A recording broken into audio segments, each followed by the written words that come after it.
அந்த யோசேப்பு நல்ல ஒரு சிறந்த மாதிரி ஆவிக்குரிய கனிகள்.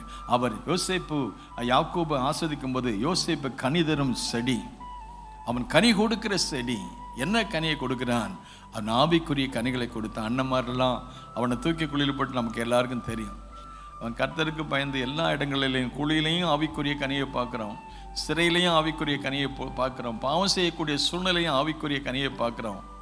கடைசியில் ஆண்டவர் அவனை உயர்த்தி வச்ச போது, எல்லா அண்ணன்மாரும் சாப்பாட்டுக்காக அவன்கிட்ட போன போது, அவன் செய்யலாம், பழிக்கு பழி வாங்கியிருக்கலாம்.